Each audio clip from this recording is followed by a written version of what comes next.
Now we go on to the second part of our discussion, which is the manner of holding. Because I still have a lot of clients asking us about, they want to do properties under 991 in lieu of this is their second property. And they're still not very clear about it. So let's hear it from you about the common misconception about 991 and what should be the correct way to do it. I think first of all, the newspapers, they use these words interchangeably, 99-1, 100-1. So they thought that they did something illegal, that their decoupling in the past was not allowed. But actually you must really differentiate the two different scenarios. Or basically what IRAS is clamping down right now is actually the 100 sell 1 situation, which is when person A comes in to purchase a property and he then sells his 1% to person B, so there will be two owners, and usually person B would be somebody that already has a current property, and by doing this, person B is avoiding the payment of stamp duties, and that is what IRAS is clamping down, which is actually under section 33A of the Stamp Duties Act. So if someone were to do it, for example, like what you mentioned, party A holds 100% of the share, buy over it, completes it, and later on sell the 1% to someone else who's going to hold this 1% as their second property, what will IRAS do? They will stop this transaction and ask for the full 20% from buyer party B, is it? So actually, what I've seen in the news, what I've seen for the other cases out there is that IRAS will still let the whole transaction go through, but they will slowly do their auditing and they will then call out these owners and actually send them a letter to request for the additional payment to be made. You do need to ensure that you get sound legal advice right from the start, to have a lawyer advise you on what is legal and what is not, to avoid getting caught in these situations. Got it. So in other words to say, if any of us who are thinking, I will buy this property 100% under my share and then after I will sell off 1% to someone else, with the intention to avoid the second property tax, then this is a very wrong move and we should not even think about it. Yeah, because the other header that they talk about, the 99-1, that is just a manner of holding. You can actually go into a property purchase right from the start and say that I want to hold the property 99-1 tenants in common. In that way, nobody is avoiding stamp duties, so it is just a way of holding the property how you would like to, because maybe next time this couple has the intention to do a decoupling. Clients who are more savvy, they already know that I'm going into my first property purchase. Next time, I want to decouple with my spouse because we do intend to purchase another one next time. They will actually then choose this manner of holding 99-1. So it's really not about the percentages, it's more about the intention going into it and the procedure, which is what the regulators are looking out for. Which means to say, definitely any one of us holding a property with our partner under 991 is not wrong, so long at the point of purchase, this is our first property.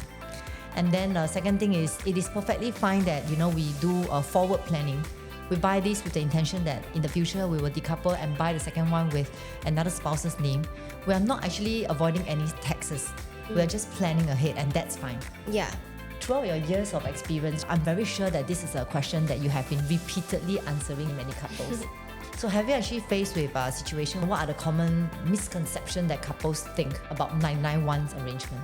They are misled by the articles to think that the 99-1 arrangement is part of what has been reported about that is not allowed. Actually, if it is within their family planning, financial planning, or even legacy planning parameters, to say that we're ready to do a decoupling because now the couple can actually afford to invest in a second property, then that is completely safe to do for now, at least. For now, like today's date is March 2026. We don't know when the regulations might change over time. Yes, we never know. That is true. That is true.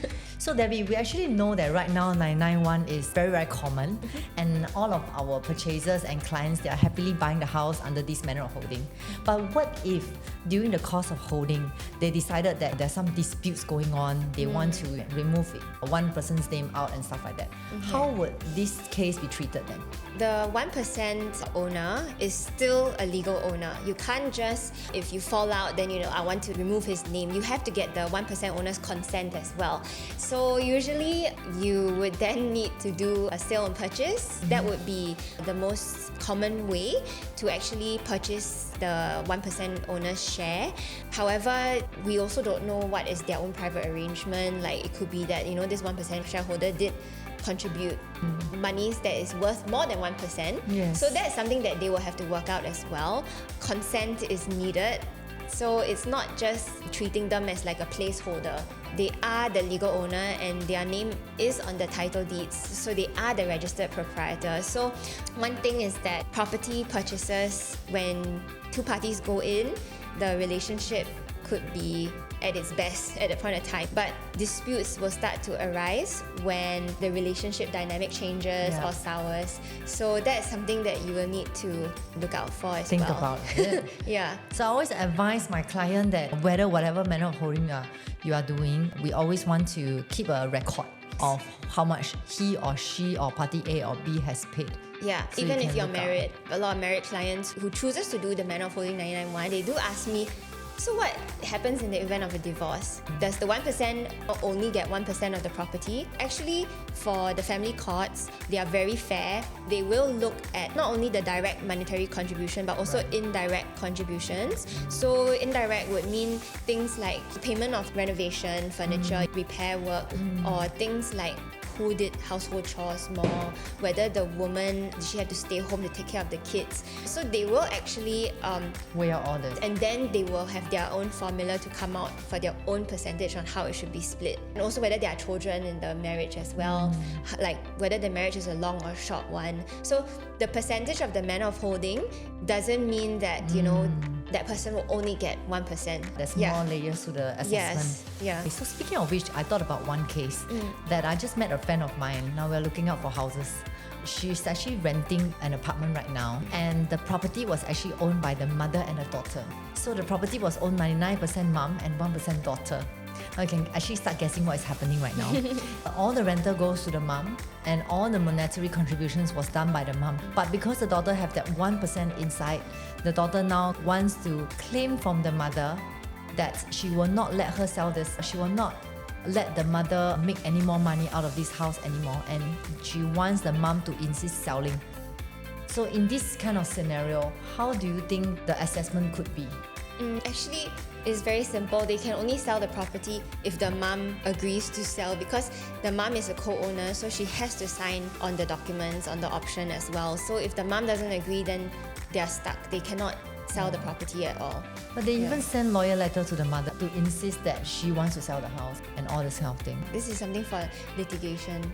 They can actually each person find a lawyer and then go through the court to do all this. Yeah. But the general rule is that as long as you have a share in the property, you have to give consent. So if you don't sign, then it will not go through. So this kind of cases actually does happen. Therefore, whenever you want to do 99.1, it is very vital that you iron all this out and keep a track record of how much you're contributing. Keep the receipts, everything. But for sure, we wouldn't keep the receipts many a time. Probably just take photo. I think take photo is good. Yeah. I always believe in hard copy documentation evidence. Glue and then paste it on the paper and then file it or laminate exactly. it. Really? Yeah. Wow. So with that, we have ended our session on the manner of holding, as well as earlier episode we talked about trust. And if you like what you are watching, do click and subscribe. As well as next round, we're going to talk about more things and see you in our next episode. By the way, thank you, Debbie, for being here. And we absolutely love having you here. Thank you for having me. Thank you. Bye-bye. Bye.